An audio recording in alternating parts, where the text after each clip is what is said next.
Allez, bonjour à toutes et bonjour à tous et bienvenue. Vous êtes bien sur la chaîne de la Team Rentable en Trading. Nous sommes le samedi 8 mars 2025 et voici le retour des chiffres un peu fous de la semaine après ce break des vacances de février. Alors, on va tout de suite faire le point, hein. Il y a eu évidemment beaucoup de chiffres un peu fous pendant ces 3 semaines. On va tout de suite commencer avec un record historique. Eh bien, c'est l'ETF, hein, Bitcoin de BlackRock qui connaît la croissance la plus rapide de l'histoire.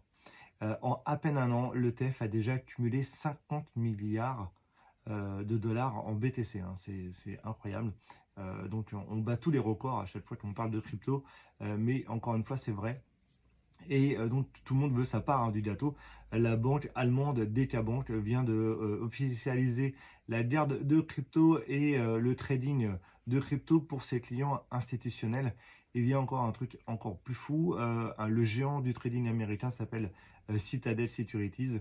Vient aussi de faire une annonce pour dire qu'elle allait faire du market making, hein, pour les échanges crypto comme Coinbase, Binance, Crypto.com.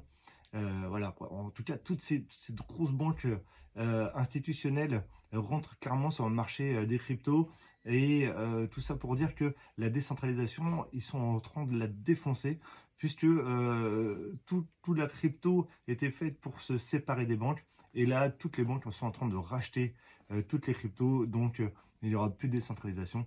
On va revenir sur un bon vieux système simplement cupide de faire de l'argent dessus et c'est tout, hein. Voilà, vraiment le projet de base de décentralisation est bientôt mort, hein, très clairement. Allez, dans la série Toujours Plus, hein, pendant ces 3 semaines d'absence, il y a eu le hack le plus important dans le monde de la crypto avec l'échange Bybit, hein. L'échange Bybit s'est fait pirater et a perdu 1,4 milliard de dollars, hein. Pour faire la comparaison avec le dernier piratage important, hein, c'était l'échange FTX et l'échange FTX avait perdu 415 millions de dollars. On a maintenant un vrai gap, hein, 1 milliard de dollars. Il y a énormément d'utilité et les pirates ils vont à l'appel, hein. En tout cas, les Coréens ils se servent comme ils peuvent et comme ils veulent, hein. Allez, dans la série Toujours Plus encore et aussi on pourrait dire dans la série on nous prend juste pour des cons. Eh bien, la semaine dernière, il y a eu une personne qui a déposé 6 millions de dollars pour faire de l'achat longue sur Bitcoin, Ether, etc.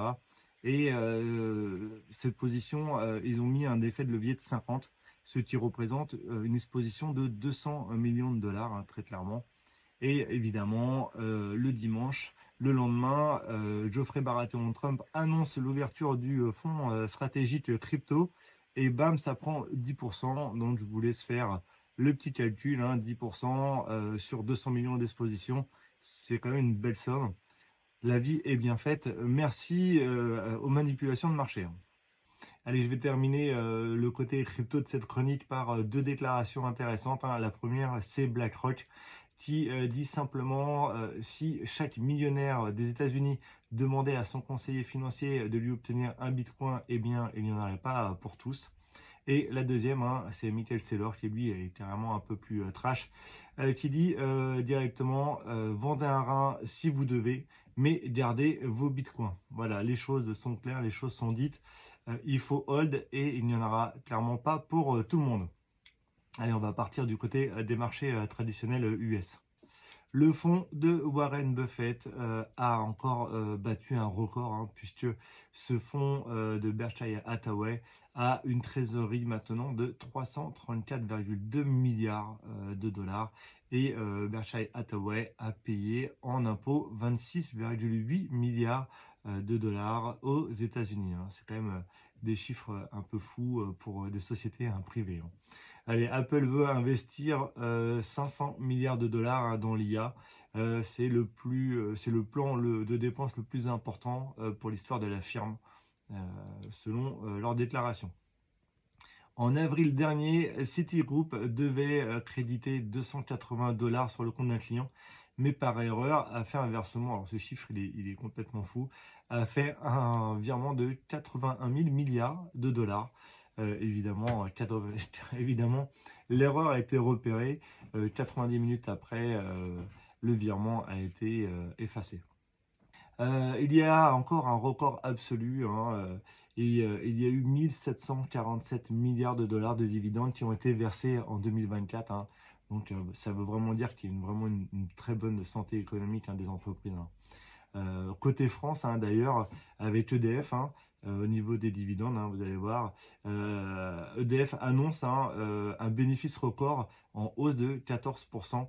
Le résultat net, hein, d'EDF, c'est 11,4 milliards de bénéfices. Donc, c'est évidemment grâce à la production de ces 56 réacteurs. Il y a eu beaucoup d'eau, beaucoup de centrales hydrauliques, etc. En tout cas, pour fêter ça, hein, EDF devrait verser 2 milliards de dividendes à son actionnaire unique, qui est l'État français. Et voilà, il y en a qui vont être contents là-dessus, hein. Bruno Le Maire est déçu d'être parti avant cette annonce parce qu'on en aura entendu parler pendant des jours. Bref, dans le combat entre Trump et le reste du monde, on peut se féliciter, hein, d'avoir surpassé une boîte américaine, hein, Boeing, puisque Airbus, hein, confirme son leadership mondial dans l'aéronautique avec un bénéfice en hausse de 12% et atteint 4,2 milliards d'euros. Le géant de l'aviation a reçu 826 commandes en 2024, ce qui porte le carnet de commandes total de 8658 appareils, soit plus de 11 ans de production garantie, hein. C'est quand même une belle perf.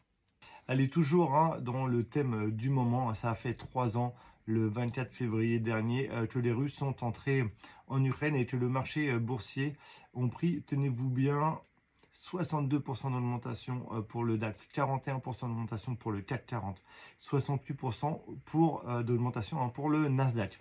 Il faut arrêter de vouloir nous faire flipper, hein, avec cette guerre. L'économie mondiale va très bien. D'ailleurs, hein, pour terminer cette chronique, je terminerai avec deux phrases. Une de Jean-Paul Sartre qui dit « Quand les riches se font la guerre, ce sont les pauvres qui meurent ». Et la deuxième, hein, un peu plus légère, hein, c'est celle de Rambo, hein, pour ceux qui ont la ref, qui dit « C'était pas ma guerre ». Alors arrêtez de nous faire chier avec ça, hein, très clairement. Bon, ça c'est moi qui l'ai rajouté. Allez, sur ce, prenez soin de vous, regardez pas trop BFM TV, passez un très bon week-end, sortez, il fait beau. Je vous dis à très vite, bye bye.